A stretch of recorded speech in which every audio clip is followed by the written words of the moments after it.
Hi everybody. Welcome to Paystack Developer Office Hours. My name is Andrew, and with me on this call is Ibukun.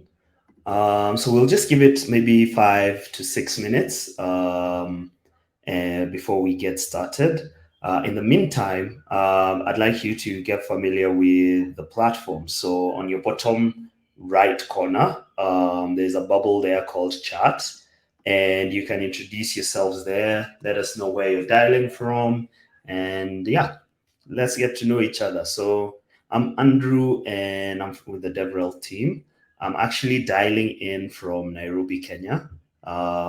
Pretty good day today. Sun has been kind, so it's a little bit warm. Yeah. Happy to hear where you guys are dialing in from as we wait for people to come to join the call. Welcome Monday from South Africa.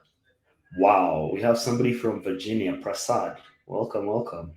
The other thing I wanted to mention is there's the questions tab right next to the chat bubble. Um, in the questions, you can type in your question and we will answer it live. You can also upvote a question that is similar to what you have. So, yeah, that'll help us prioritize and answer them live. Um, Welcome, everybody. Nell from Reggie from Cape Town, welcome. Sandile from South Africa, wow. Saed from Ghana, welcome, welcome, Saed. I actually lived in Ghana for a while. Yeah. Mohammed, welcome from Egypt, welcome. Ronit, welcome. Wow, from India. Okay, cool, cool. Abdul Wahid says, I'm fast. Omo, una fast. Oh. Sorry, am I speaking too fast? Okay, I'll slow down a little. Jay, welcome, welcome. Um, cool, cool. So let's give it maybe Emmanuel from Jowulu. Yeah, welcome. Cool, cool, cool. Mohammed is already asking. Egypt doesn't work yet. Not yet. It's a work in progress. Let's give it another maybe 2 minutes for other people to join, and then we can get started. Um, yeah. Welcome, bro. Egypt not work. Yeah, Egypt not yet. It's in the pipeline. AA, welcome from Niran from Nigeria. Welcome, welcome. Yeah, we'll just give it 2 more minutes and then we get started.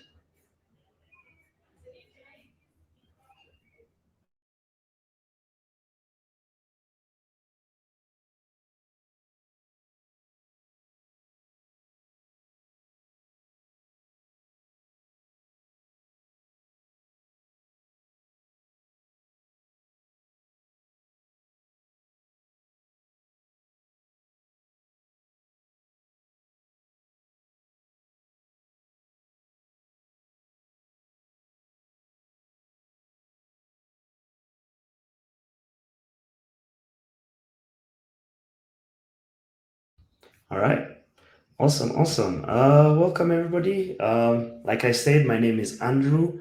Let's get started with this. So today we'll be talking about how you can build payment experiences using Paystack's developer workspace. So my name is Andrew. I'm with the DevRel team, and what we do is help developers succeed with Paystack. So real quick, like introduction. So today's agenda is just introductions. We'll go through Postman, just like Postman 101 for those who don't know Postman.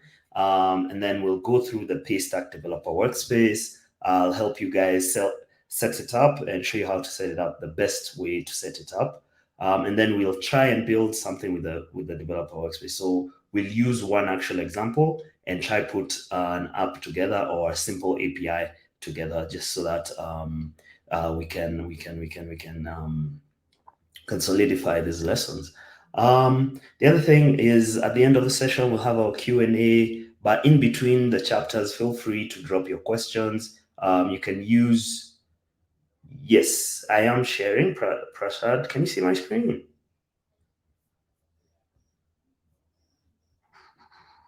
Yes. Prasad, can you? Prashad is not seeing my screen. Let me confirm one last time. Is everybody else all good? Or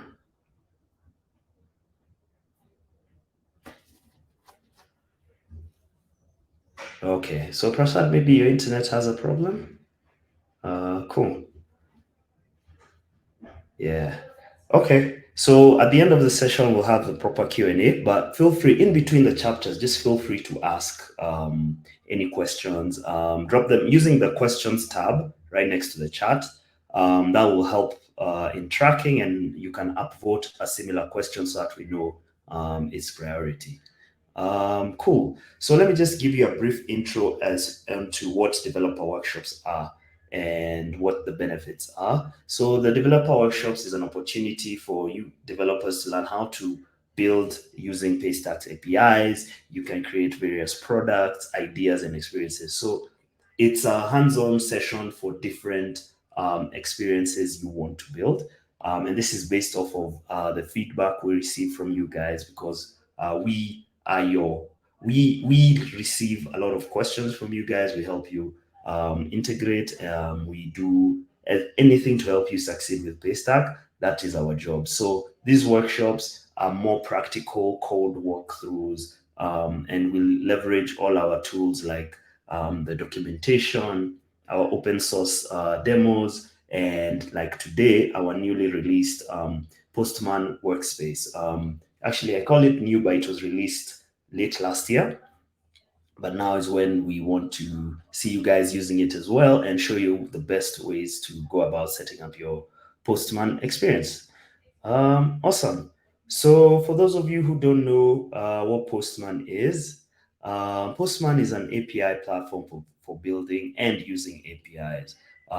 In our job, and the best thing about Postman is we use it primarily for validating our APIs. So, for example, you go through Paystack's developer documentation.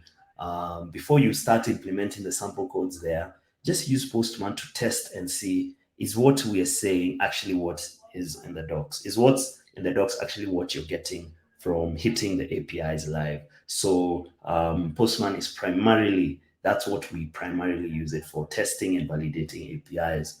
Benefits are it is very user friendly with an easy to use interface and tons of collaboration features. Meaning you can onboard your team, you can share sample code, you can do a lot with it. Um, and yeah, that's pretty amazing. The other thing is that it's a very popular tool, so it's widely used and well documented. So you get the backup or you get the resources of other people sharing their experiences, and you're able to fix and debug things through that. There's also a YouTube course that Ibukun will drop in the chat. So that is like by Postman themselves. So it's a one Postman 101 course that is very straightforward and easy to follow along. And it also has more, like it goes deeper into more features of Postman that you can use, deeper than what we will cover.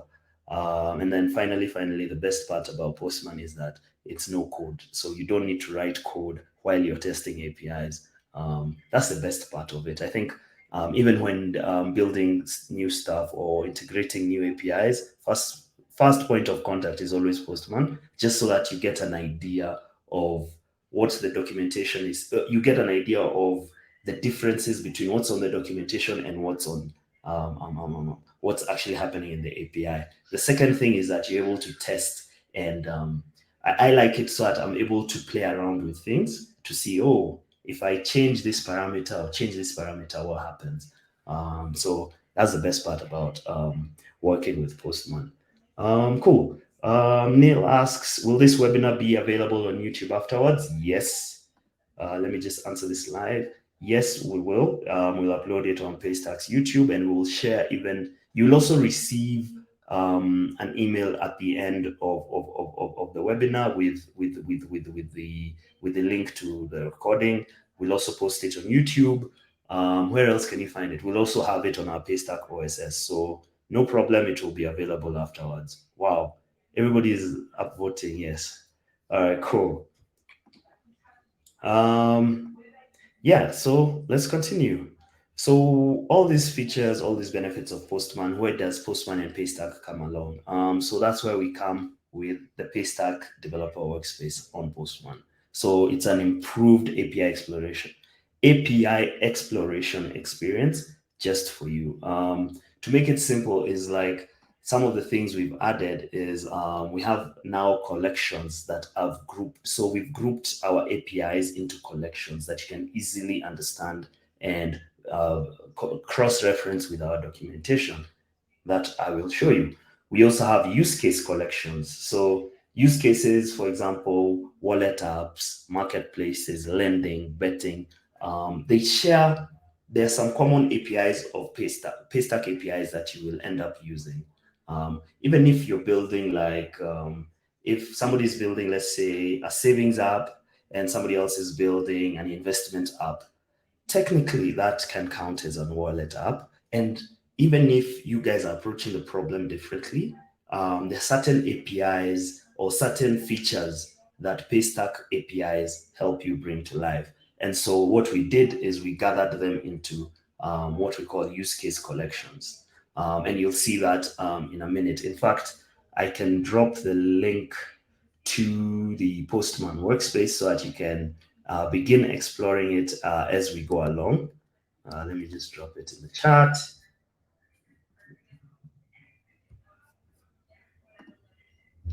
Great. Ibukun has dropped it. Awesome, awesome. My colleague Ibukun has just dropped it. The link to the workspace. So you can check it out. And then the third thing and the third benefit is collaboration. So you can create forks, you can submit pull requests, you can update. When you create a fork of the Postman collection or any collection of ours, you're able to stay up to date with the changes through pull requests and through forks. So when you fork the original collection, just like in GitHub, and we make an update, then you'll also receive a notification to update your own collection. And the benefit is that you're able to stay up to date with our APIs. You're able to keep up with any changes we've made, especially in terms of documentation, if we've changed some documentation. And on the other hand, you can also submit a pull request, meaning that you tell us you've seen something that's missing. Maybe there's a typo in our documentation. Maybe there's an API that's not well defined, or even a use case collection that needs a new use case collection. So you can also add it. You can also submit a PR for that, and we will review and merge it onto the main Postman collection. Cool. I'll pause there just a minute to get any questions. Um, Let me see through the chat. Hey, Locust Man is back. Hi, how are you doing? Glad to see you again, Locust Man. You never miss any of this. Welcome back. Um, okay. Aliu says we don't have an Angular sample. Oh, okay, on our Paystack OSS. Aliu, you can always submit something. That is something we have on the open source repository. You're free to submit a sample code or sample something, but we'll also put that into consideration, and in our next workshop or demo we will definitely add Angular as well. Michael has a question. I use Firebase. How can Paystack? He has a follow-up question. I use Firebase plus React. How can Paystack be integrated into my e-commerce web application? So we have a React Paystack. There's a React Paystack package that has been built. You can use that if you want to do it. If it's in your back end, what technology is running your back end aside from Firebase? What connection is there? So you can use Paystack React on the front end and then have Firebase powering your back end. So you can work like that. Does that answer your question? Let me know. Ronit is asking, are there plans for wallet to wallet transactions? Not at the moment. So Wallet to wallet transactions. I guess you mean that let's say somebody has a let's see, what is a common wallet? Let's say OPay wallet, and somebody else has another, maybe Kuda Bank wallet or some other product like that, and then you want them to interact across. At the moment, no, because every wallet application is a closed ecosystem, right? And they need to give us APIs for them to open. So at the moment, until we get partners to open up their APIs so that wallet we can power wallet wallet transfers. At the moment, not yet. But that's a good. It's a frequent question we receive, and it's something we'll look into once these ecosystems are willing to talk to each other. On the plus side, though, I just wanted to mention that in Nigeria, Ronit, I think there's Pay with Kuda Bank, which Kuda Bank is a new neobank that is a new digital bank that launched in Nigeria. We do support that natively, even via API, because they opened the API to us, and so we integrated. And Kuda Bank people, customers who bank with Kuda Bank can pay to a Paystack merchant from their Kuda Bank application. So yeah. Um, Sandile asks, will there be a sub-account endpoint to retrieve the sub-account balance? I'm assuming you're saying that you're asking for an endpoint, for an endpoint where you can collect how much a sub-account, or where you can get information of how much a sub-account has made, um, or how much a sub-account owns. I think there's a workaround around it, just because sub accounts are not real accounts. The workaround is, and we can explore it. Actually, we can explore it today using Postman. We can What we can do is we can fetch transactions via sub account, filter transactions by sub account, and then in your backend, then you can now calculate how much each sub account has made.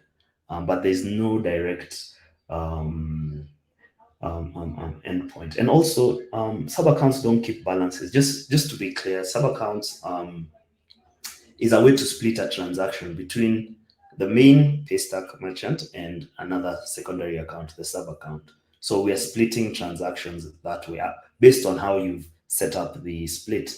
So would a sub account have a balance? No, because a sub account is settled at the same time as the main account. Yeah, but I can show you maybe a way to work around that, and you can take it for a spin, and we can see using Postman how to do that. Is that cool? Um, cool. Let's see what else. Space tag for React. Somebody has dropped. Yeah. All right. Awesome. Let's continue. Cool. So now it's time for the demo. So what we'll be doing is I'll walk you through how to set up the Paystack. I'll walk you through the Paystack developer workspace on Postman. Then we'll go through a setup. And this setup is what I use personally in my day to day, and I think you guys will benefit from it. Um, it follows some best practices, but I'm definitely sure there are more advanced practices out there. But this is just the best setup to get you up to speed. So let me share my screen in just a minute. Um, boom, boom, boom, boom, boom.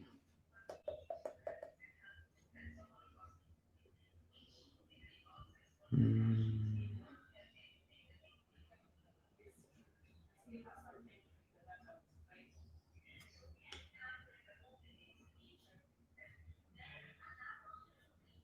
All right, awesome. I'll assume we are all seeing my screen right now. All right, cool. So this is the Postman web application. I've just signed in and um, haven't done much. So we can just go and search here for Paystack. So you can access the Postman collection from the URLs shared, or you can just search it on Postman. Yeah, so welcome to Paystack's developer workspace. Just let me confirm. In here we have several collections. So beginning with the first, well, the last one at the bottom because they are arranged in alphabetical order. This is the Paystack API collection. So these are all the APIs you'll find on Paystack. And these APIs, we've gathered them into folders. What we were saying earlier, into folders and collections that logically make sense. So transaction APIs will be found in the transaction folder. Split payments APIs, split APIs will be found in the splits folder. Transfers APIs will also be found in the transfers folder. Same with sub account and subscriptions and plans and everything else. So the first thing you do when you get to the workspace, let's start by testing the Paystack API collection first of all. So we'll come here and we create a fork. Give me a second. Here we go. We create a fork. So forking is similar to what we do with GitHub, right? Um, it's just the same thing that as we do with GitHub. It's creating a copy of of the original, but locally.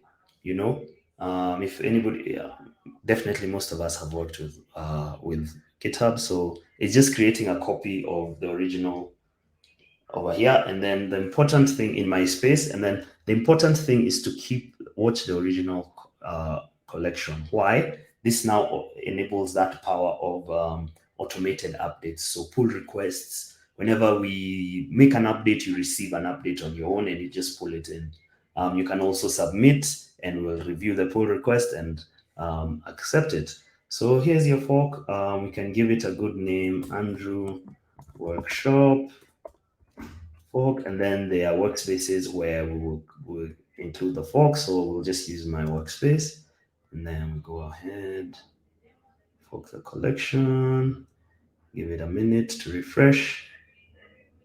Voila. And I just wanted to mention that this same process happens as well on the Postman client because there's a client for Windows, for Mac, Linux as well. So you can use it across. I'm just using the web one just for ease of demonstration. So here we go. We have our first Paystack API. The most common API used in Paystack always is initialize a transaction. This is where we are starting a transaction and we want to get paid. Before we even can do that, the first things first is to set our environment variables. So we already have the collection already has base URL set, but we need environment variables for our primary key and our secret keys. Our secret keys. These API keys are what Paystack uses to authorize actions like transactions, transfers, and all of that. The easiest way to do this is to come here and create an environment. So I'm just going to create a new environment. I already have Ghana, Paystack Nigeria, South Africa, and Ghana. So let me create a new environment. I'll call it Kenya because that's where I'm at. And then I do secret key. And then here comes the magic is I come to my dashboard, Paystack dashboard. I copy my secret key. Uh, I'm not showing you the secret key deliberately, so just hold on to it. The thing is, secret keys should not be exposed anywhere, even in your code base. So I'm I'm securing this just quietly. Um, so I take my secret keys. Give me 1 minute. The internet has just slowed down quite a bit. Somebody is asking what keys can sandbox. Yes, we are using test keys. And your secret keys always have SK and then underscore test. So, okay, cool. I'm back. So I copy, paste my secret key and save, right? So I've saved these environments on Postman, and so right here I just take Paystack Kenya. Then on the main collection right here under the authorization tab, you clear this token. So this is just to show you, we're expecting a variable here. Two curly braces. Um, on Postman, as you do the courses, two curly braces is for variables. And then we put our secret key there. And if you know it worked, it will show me the value of the secret key. All right. So I save that, and then I come back to my API collection. So the first API we'll be using is initialize transaction. From our documentation or from what we know, initialize transaction creates a transaction on Paystack server and returns a response, a checkout URL where now the customer goes and pays on Paystack checkout. So on this one, I'm using Kenya. So we'll need to disable, when we come to the body to prevent errors, we need to disable the params we don't really need. For example, right now we don't need currency. We can remove reference because Paystack generates a unique reference if you don't pass one. Callback URL can stay because so what we have here is sample data. This is just example data. None of these values are real. They came with the collection. And so just to prevent errors, just deselect most of the values like sub account because we haven't created a sub account, transaction charge, bearer, like that. So we're just initializing a very simple transaction, email, amount, callback URL, and let's say metadata as well. And so we do that and then we send. And voila, here's the checkout URL I was talking about. Give me a second to change my sharing options so that we can see the checkout URL in action. Give me 1 second. Let me change what I'm sharing.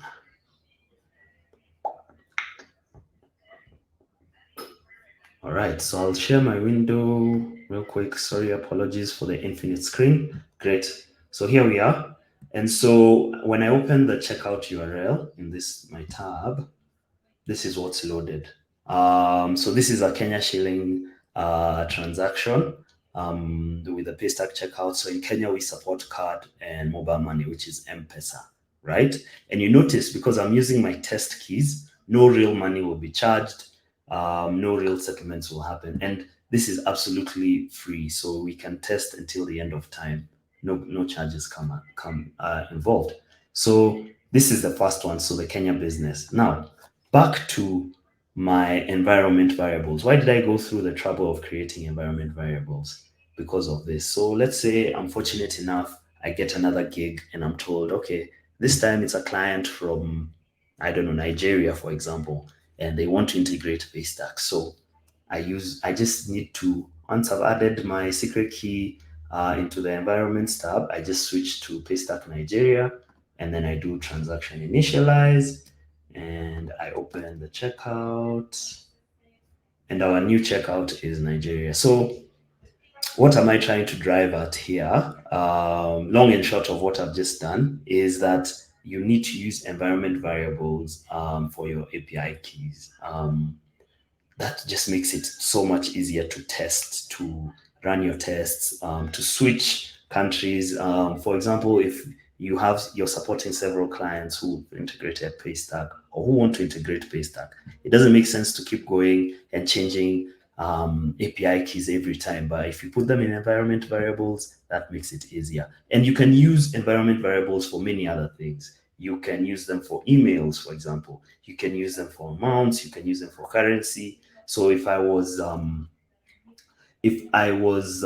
being specific with currencies, for example, I'd come to Paystack Nigeria and add a new value in here and call it currency, a new variable, sorry, and call it currency, and say maybe NGN and USD because we support NGN and USD here. And then I can come here and include this and then oh no, but currency, no, let me not use currency. Currency is not the right example. Channels is the one. Channels is the one. So channels. We can call this channels. And then we have an array of, let's say, card and USSD. So we only want these two options available for Nigerian businesses, right? For Nigerian transactions. Then we'll come here, we enable channels, and then just using the environment variables, we do tap channels. Voila. And then when we send this, so in our initial checkout, we had card, bank, transfer, USSD, all of these channels. What are we expecting when we do this? Ooh, channels must be an array. Oh, okay. Sorry. Must be this. Let me clear this and save. Oops. Come on, see. And save. And let's do that again. What is the value of channels? Yes, it's an array. Maybe should I wrap it in an array? Let's try that again.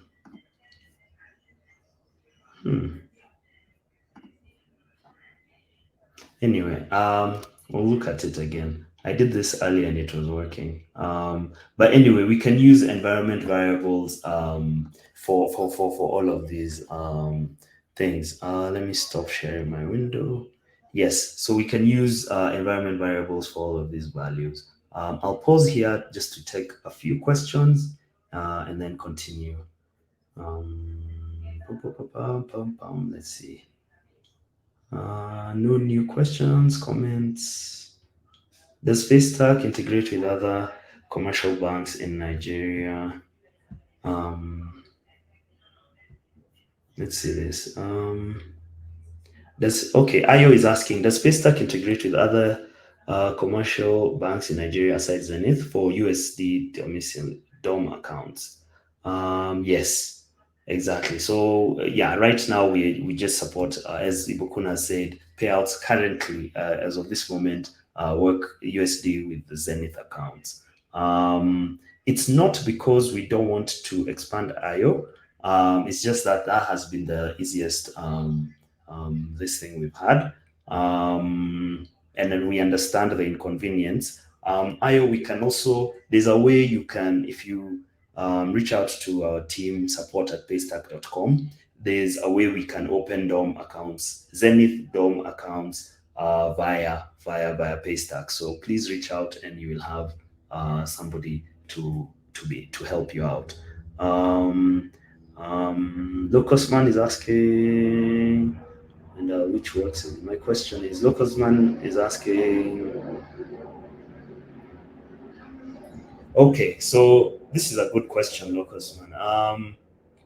Um, so let me summarize his question. He says that he uses initialized transaction for his e-commerce platform. It works as expected and he's able to verify which works as expected.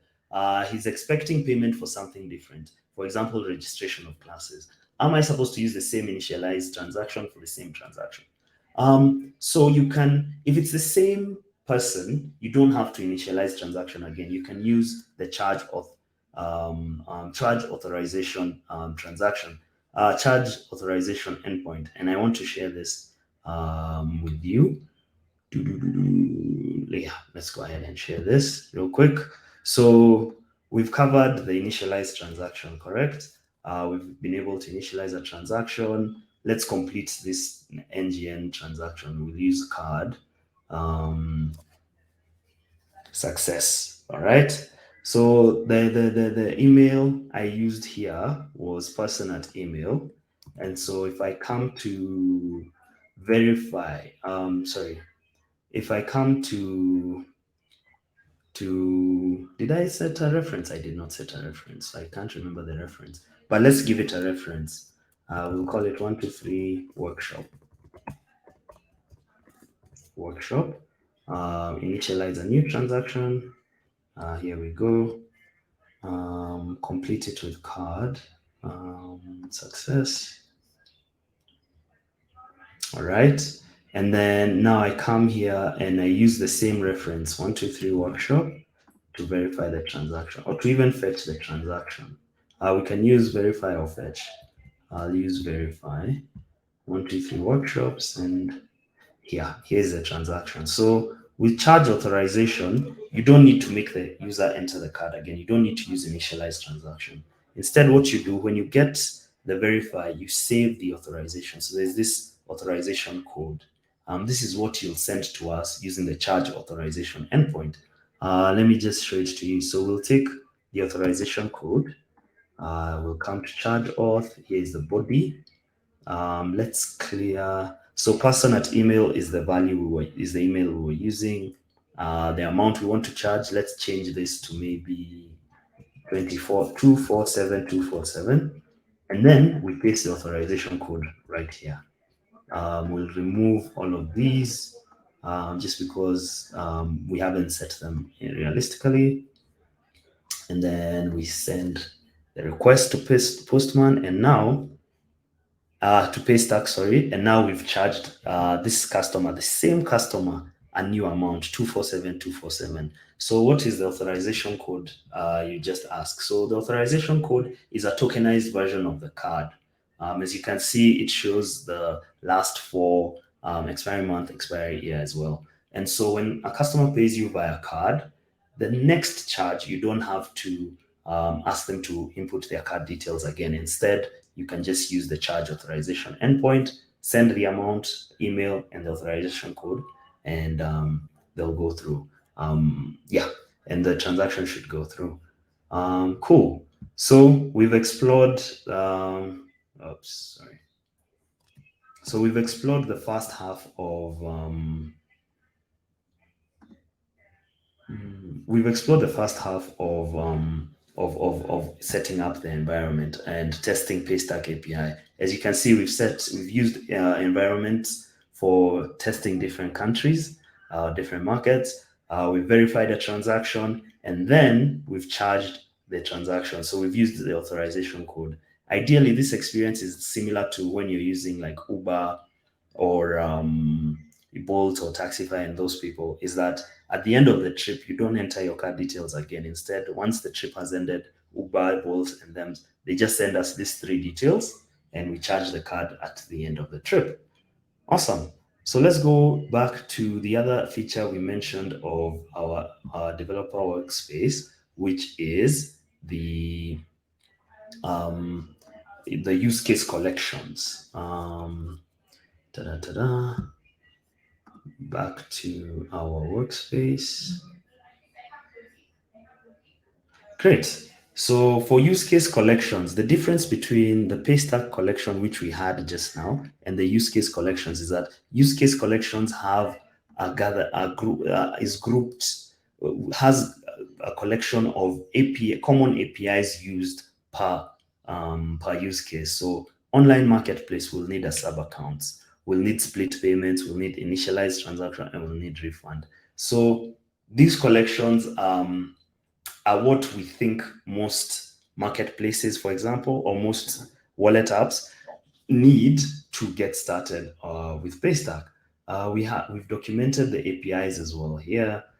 For savings application, the same thing. You'll find transactions. So we have transaction endpoints from initialize to charge, resolve account number, creating transfers, and creating transfer recipients. So these collections are the basic. Like if you were to do the first V1 of your app, these are the APIs you'll need from Paystack to put together. So we'll go through the savings application. Let's see how to get started. So the first thing is we fork it again. Give me a second. Cool. So the first thing is we fork it. So here we create a fork again.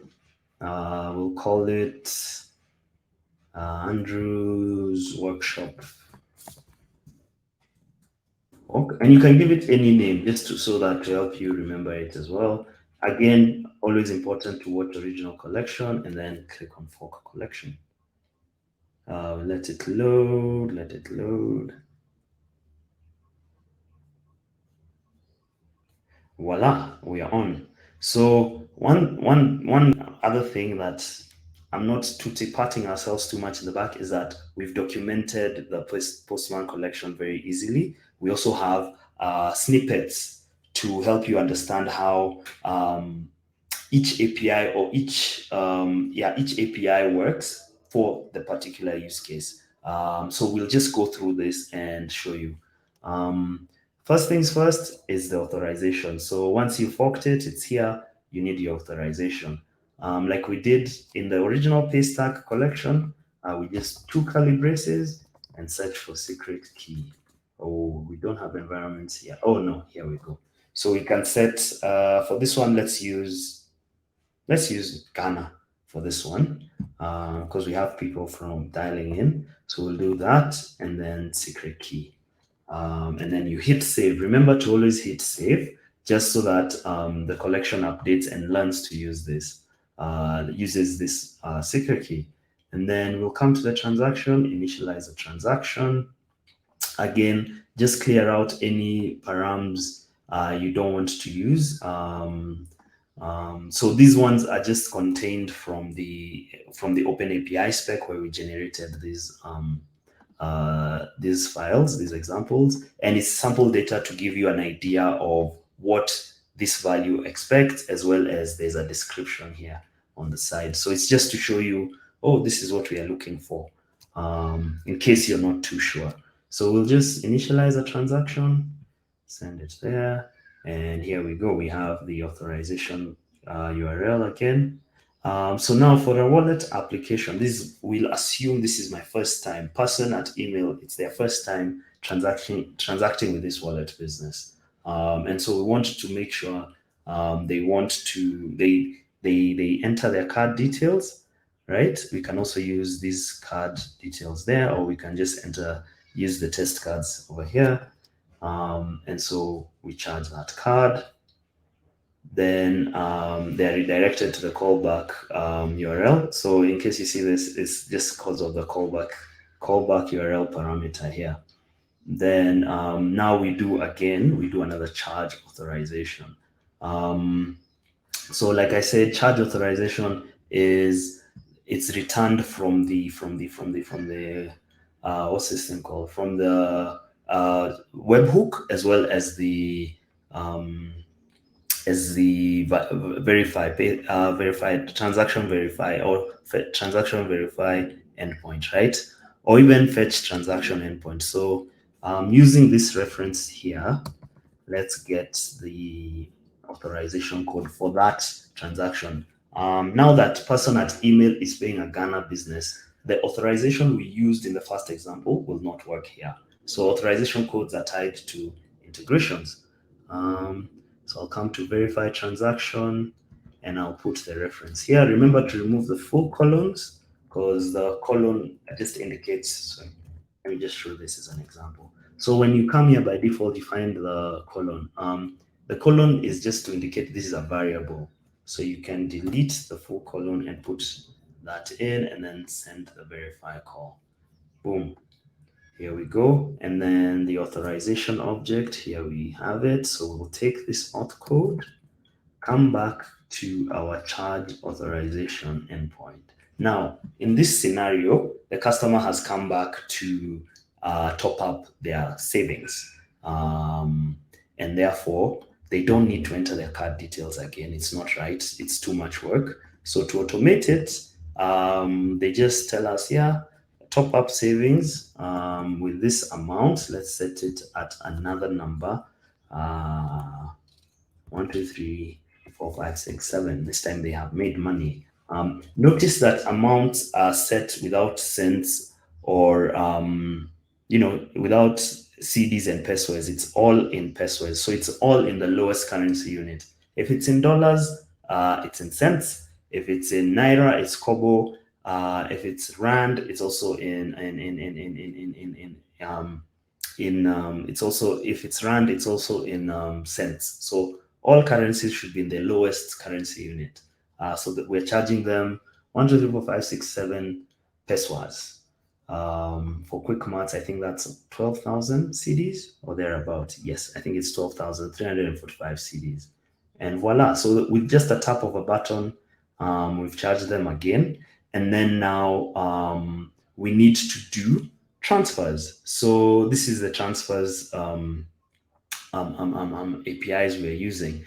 And the thing with transfers is that we first need to confirm the bank account details they've provided are the same ones they need. And the first API we'll use is the resolve account number API before we create the transfer recipient. The reason for this is for savings applications. You want your customers to be able to withdraw their savings at any time, but you can also power a wallet. If you're building a savings wallet or a wallet ecosystem, you can use the transfers API to do P2P transfers. So a customer wants to pay maybe for rice and beans, and they have it in your savings app. If the bean seller has a bank account or mobile money account in Ghana, you can do that. You can ask them for, oh, what airline or what. I think in Ghana we use mobile money, so you just ask them for their mobile money details. They input it and then make a transfer from their savings of this savings application to the seller. So let's go ahead and create a resolve an account number because we're using test credentials. We'll have to use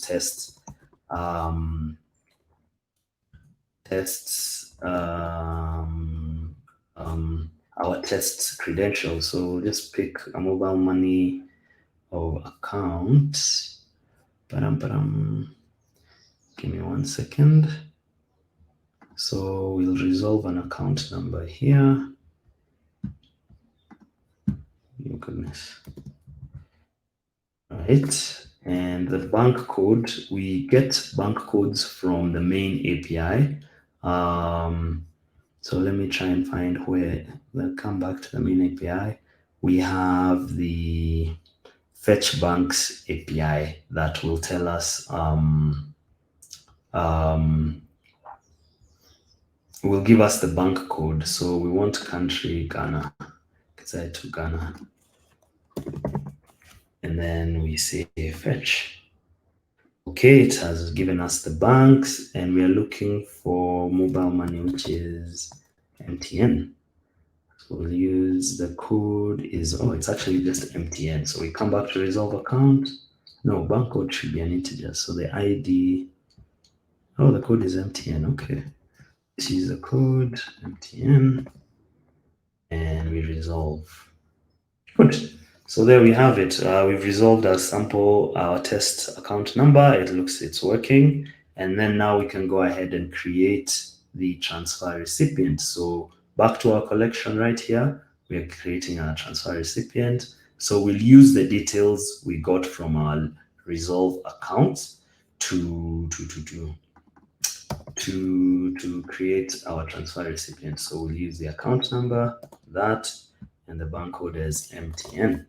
And then we can keep this on, we can keep currency on, maybe we'll remove that, we can change the metadata, but for now we can put something interesting. Let me just show you something cool about metadata. We can say referrer. So in cases where we want to track, the metadata field is for you to track information that Paystack servers doesn't support. So here we can say referrer DevRel workshop. Right. And then we create the transfer recipient, and voila.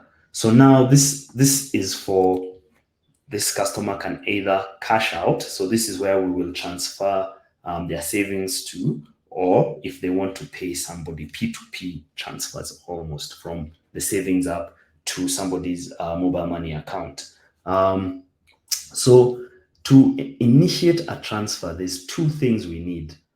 We need the recipient, which is the recipient code, which is RCP, starts with RCP right here, and the amount, right, which is this. So we can even have the reason optional currency. We can set it also optional parameter, and then also reference optional, but should be specified.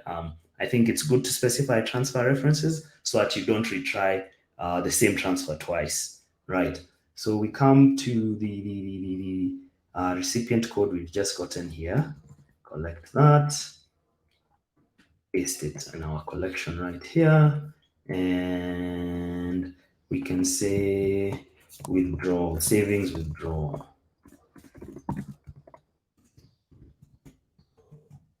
No, and we send. Ooh, your reference contains illegal. Okay, we can remove that. I think it should be lower T. I'm not wrong.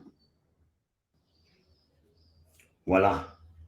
And now the person has withdrawn from their savings. They've withdrawn 1024, 102 CDs. Remember, amounts on the API are all in the lowest currency unit. So Kobo, pesos, cents, and all of that. Let me pause here and take questions before we finally get to the last section. Okay, here we go. Adeleke is asking, does Paystack have direct charge implementations available? If yes, explain how we could go about it. Yes, we do. And by direct charge, I'm assuming you also mean for card. So the direct charge implementation allows you to build custom payment experiences. So to avoid using the checkout, Paystack checkout, if you don't want to have that, you can use the charge APIs. For the only block we have, the only road hurdle we put is for card transactions. So for that direct charge for card transactions, you need to be PCI DSS certified, PCI level 1 certified. And so you cannot charge a card directly through our APIs. You have to go through the checkout unless you are PCI certified. But for other payment channels, that is mobile money, pay with bank, QR, SnapScan, and the likes, you can create your own payment experiences using Charge APIs. We'll drop the documentation to that in a few minutes so that you can see it for yourselves. But again, with the exception of card, because just card is highly regulated industry, we require you to be PCI certified so that you can create your own custom payment direct charge. Cool. Michael is asking, is that all we really need to integrate payment using Paystack? What about real keys to implement real payments? So yeah, when the time is right, when you're ready to go live, the only thing you change, you've put together your app and you're ready to go live. The only thing you'll change is you'll switch from let's say secret key test to secret key live. So you just switch your secret keys. The APIs remain the same. The payloads remain the same. So now you start receiving real live transactions when you switch over your API keys. That is it. But for certain businesses, you'll need to complete KYC registration so that you can access your live API keys. But yes, that is all you need. It's that simple. So once you've implemented this and gotten the code, you're set to do. Locusman is asking, in terms of the reference ID, is it a better approach to send it via the request body or cookies in terms of security? So reference ID, why would you want to send it in cookies? That is my question. But I can answer you and say that in terms of security, references are yours. So each reference generated is unique to your business. You cannot use, let's say, Ghana's API keys and search for a reference in a Nigeria business and search for a transaction use a reference in the Nigeria business. That won't happen. It will return a not found error. So in terms of reference ID, it's fine. You can keep them open. You can put it in the request body. That's fine. There's no need for the way we protect your references or your transaction data is that through the API keys. So if the API key and the reference you're searching for do not match, you won't get anything, right? I hope that makes sense, Locusman. Emmanuel is asking, what's the format of the key he started off with? So the format of the keys, if you just go to your dashboard, you'll find them. So SK stands for secret key. Then underscore, then there's the environment. So there's secret key test, secret key live. So test will only work on test transactions. Live will be live transactions. So real money moving places. So that's the difference.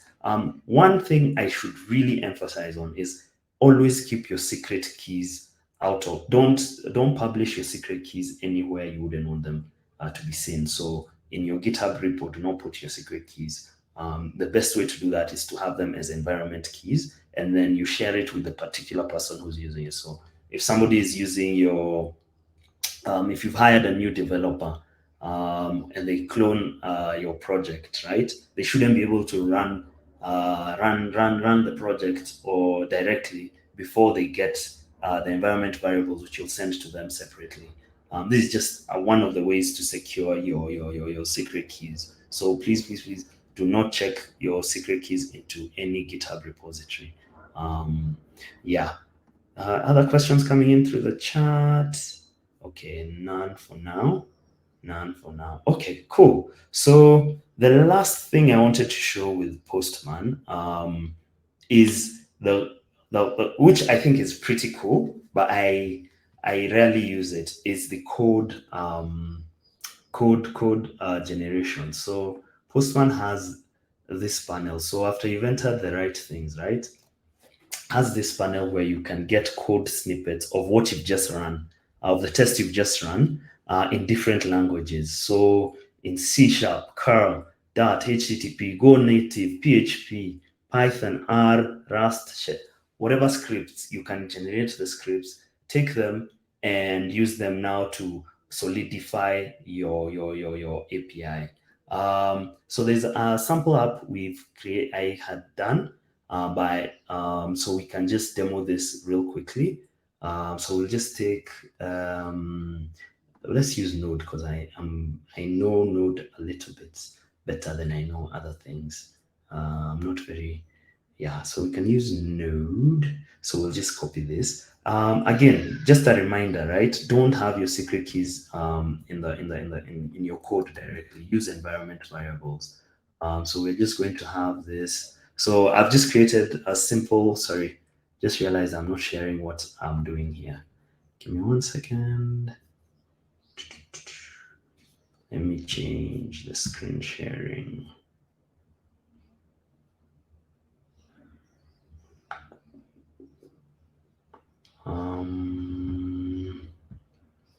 All right. So you'll get a little bit uncomfortable just for a minute.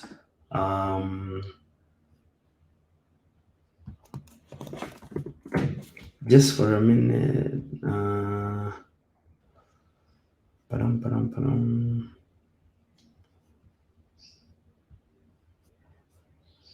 Okay, cool. So I've just copied from Postman, and then I have this server. So it's a regular, Node.js server.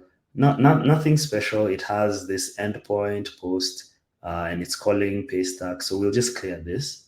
Uh, we want to we want to change this. We want to try something different. Let's clear that, and then come back to our Postman and collect the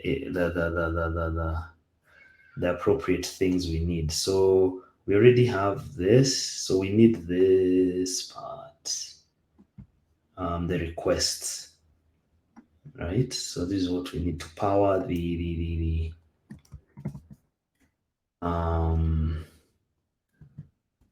all this. So we'll have request response, we'll have post data, right? And then so we can do this in different ways. Let me replace this entire function. So we copy this entire thing and replace it right here. Boom.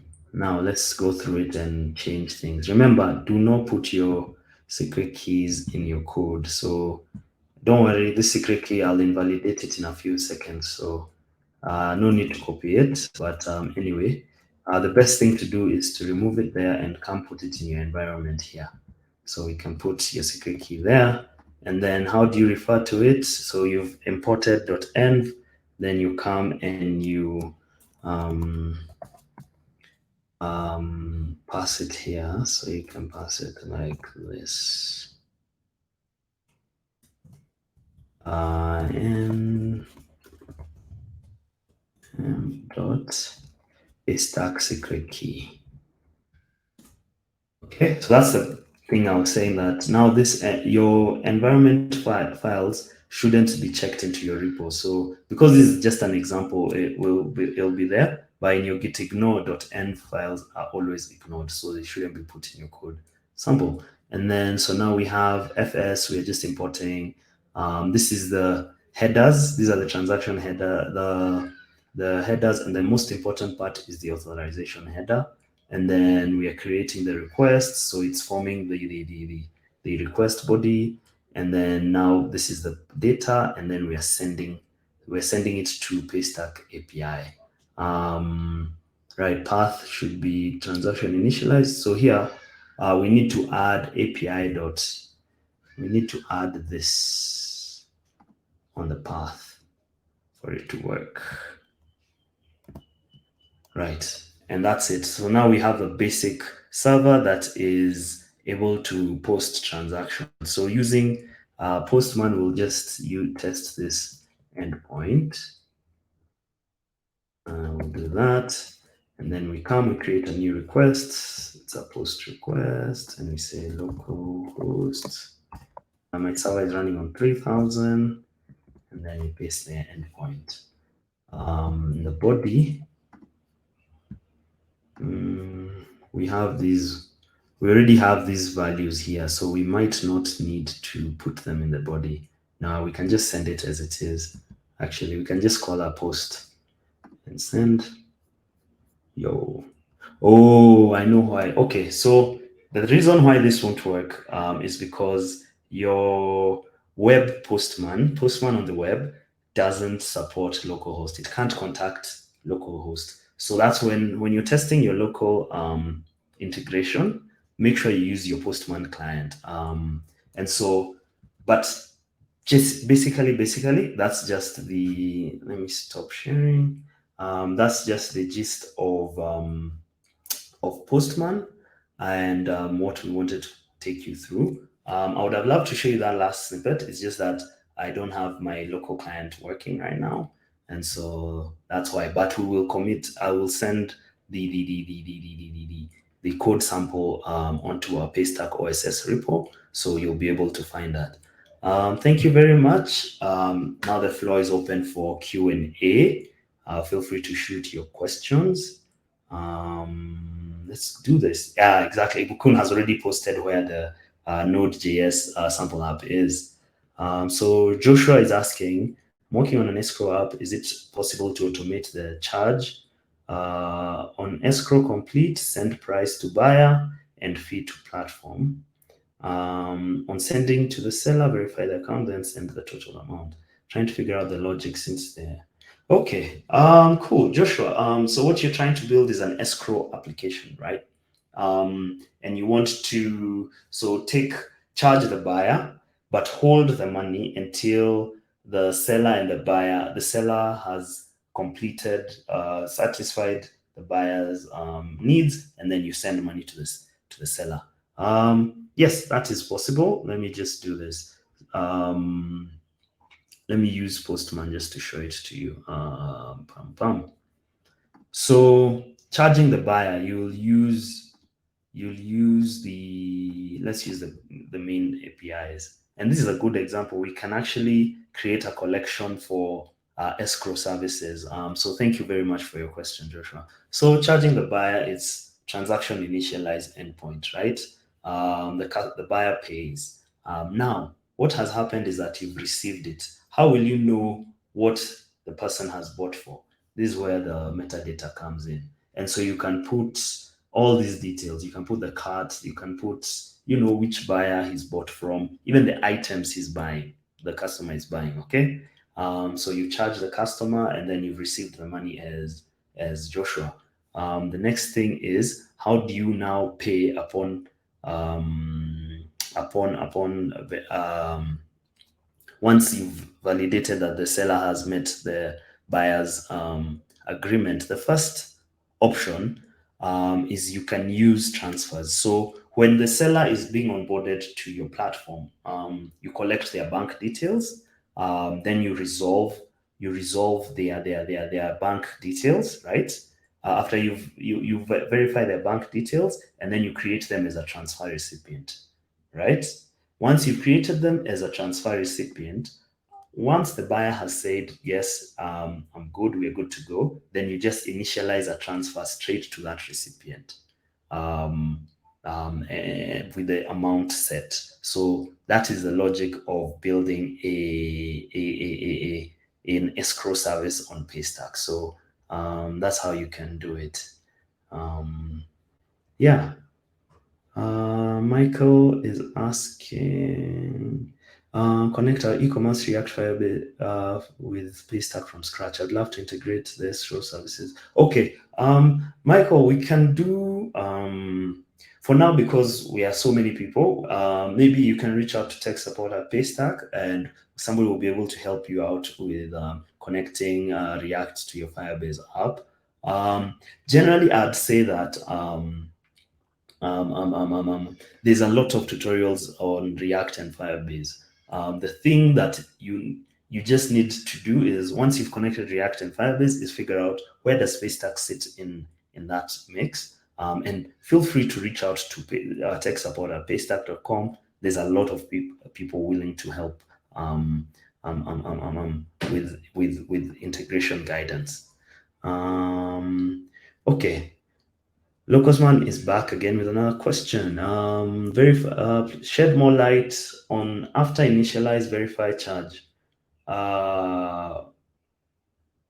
Will the customer be charged, or there is more I need? That's it. Once you've sent charge authorization, the customer is charged. That's exactly what I did with that API call. Now that when you see charge initiated or charge complete, that means the customer has been charged. Money has been moved from their account back to you into your Paystack balance, and you're free to provide them with value. We'll also send webhooks so that you can provide value to the customer. Cool. If there are no other questions, please feel free to follow us on Paystack at Paystack OSS. This is where all the resources have come from: sample apps, code snippets, our libraries, and the Open API spec. Also, join slack.paystack.com. That is our developer community where you can meet tons of other developers willing to help you and guide you through your integration, as well as just network with other developers. My name is Andrew. I've been your host, well joined and properly supported by Ibukun as well. So until the next one, see you in the next month's workshop. If you have any more questions, feel free to let us know, reach us out on any of these channels. We will be glad to help. Thank you very much. Have a wonderful rest of the day. Okay. Bye bye.